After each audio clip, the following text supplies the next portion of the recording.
Alright, so we're back with the Kobe's, and coming back I realized that this Kobe has damaged a lot of hype for all of the future Kobe releases, and honestly I think Nike should have just axed this one. I think they should have talked over it with Vanessa, but there's actually a lot of things to cover, so we're going to get straight into the unboxing. We're going to kind of make it quick because I actually have a lot to talk about. So obviously it's the standard Kobe box, and I got the receipt. I saw that I picked it up, so everything cool. Now this is a grade school size shoe, which I want to speak on in a little bit, which kind of contributes to what I said earlier. However, there was some people there that I knew already that were getting the men's pairs because I came in late, and they showed me, and there's no difference between the grade school and the men's pair from the box, from everything. No details are different at all. So everything about this will be the same if it was a size 14, just bigger, because you know that's usually what I usually have on for the videos, like 13s and 14s, but just wasn't lucky today. So like I said, standard Kobe box, got the Mamba logo, got the Mamba skin on the box, and then his signature right below it. Then we can go into the size ingredients. So it's going to be Kobe 6, and then mine says grade school, so it says color code is white / court purple - white, and then it's the size 4Y, and the color code is FN0266-101. So getting straight into it, from the looks of it, there's no special paper. I don't think Kobe's are really ever gonna have that special paper, so we're gonna take out that one first, and then we're gonna take out these as well. Actually, I'm not gonna lie, it kind of looks and probably makes it easier for me to do these videos with smaller shoes, but let me know what y'all think, if I should start doing them with smaller shoes or y'all like the bigger sizes. So there's no extra laces in the box, just the paper that it came with and the shoes. So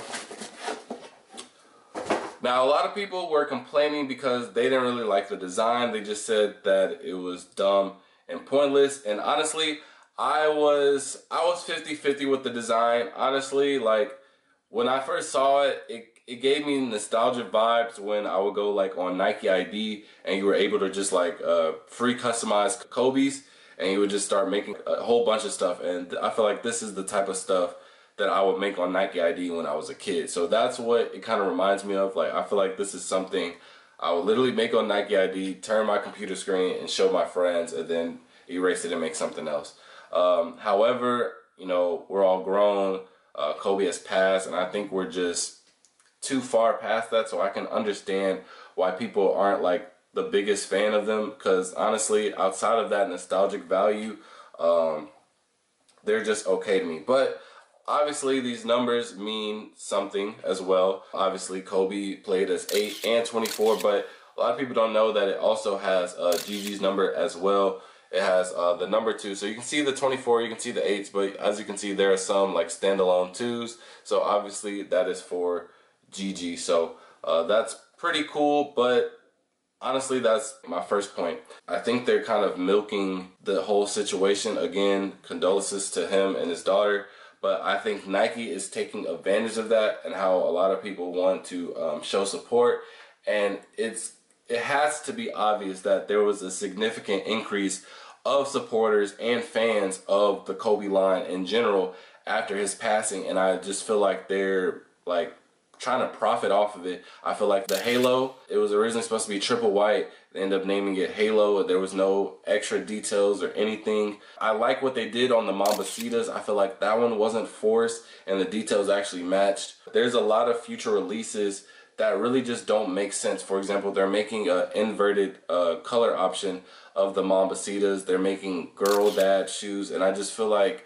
instead of just sticking to the Kobe line or having someone else take over the creative side of it and still be able to produce it, maybe Vanessa, maybe, you know, another designer could fill that role, but just trying to force this whole Kobe and Gigi thing down our throats, I don't think that's the right direction that the Kobe's need to go in. I think the first 1 to 3 were okay, and now it's like, okay, it's getting repetitive, and it shows because your shoes are getting very, very lazy.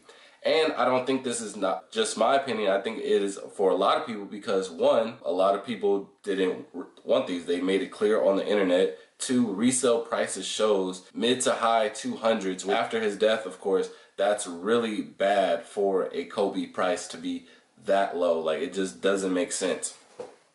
And like I said, I walked into the Nike store. They opened at 10.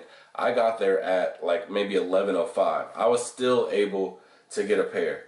Now, any other Kobe, the reverse Grinches, the regular Grinches, they both came out in grade school. You weren't able to get anything unless you won. There was no type of first come, first serve releases, none of that. Now, with this shoe, the stores that I feel like that did get them, there was a store in Houston that got them.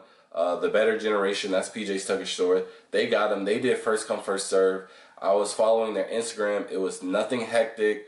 They were able to pass out a lot of wristbands. They didn't sell out till maybe like 9, 10 o'clock, which is very late if you already posted the first come serve, days prior compared to my Nike store, which they just do it randomly. We don't know if they drop it or not. They just randomly drop it. But the Better Generation, they posted it prior and said, yeah, we're going to have the first come, first serve release. So with prior knowledge, selling out at 10 a.m. is, in my opinion, very late if you're handing out wristbands.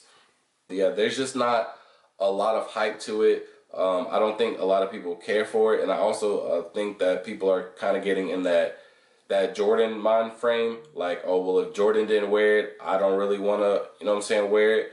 Obviously, the reverse Grinches and stuff like that are excluded because those are tied to iconic things. But this is just trying to milk something that shouldn't be milked in the first place. I think if you just want to, honor their death or you want to do something well, I think you should just mass produce them or do a pre-order type of thing, and you can have like a designated, like a shoe that's strictly for Kobe and Gigi, and you can have it on pre-order. You can release as many as you want, and then there'll be no issue. So if people really want to have like a collectible item, just something to cherish that feel, go ahead and make a separate one, make it pre-orders only. You don't have to worry about resale. It's very doable. Obviously, I know Vanessa's been trying to do that, but Nike wants to, keep it limited, keep their sales up because they know what drives their sales, and it's demand, it's hype. So, just releasing mass amount of Kobe's, people aren't going to like it because,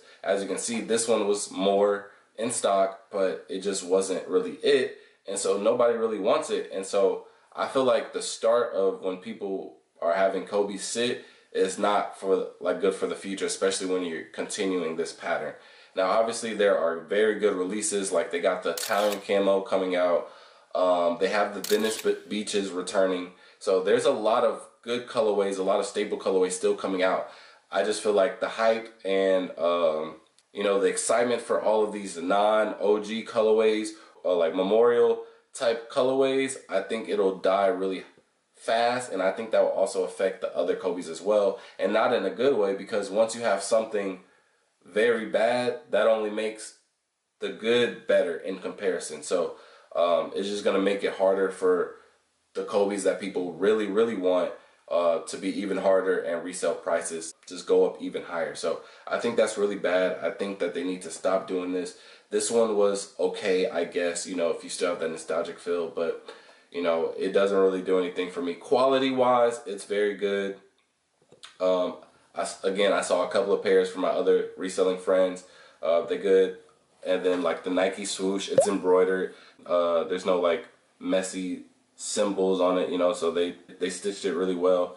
It's, like, a simple, basic shoe, but I think people are just, like, they want more, because they think that Kobe would have did more, provided more, not just settle for something like this. So let me know what y'all think about these, because it just wasn't really that much hype about it. And then, yeah, just let me know your comments down below. I'm really curious on what y'all think about this colorway and the future of the Kobe releases, especially those memorial ones. So with that being said, I'll see y'all in the next video. Peace.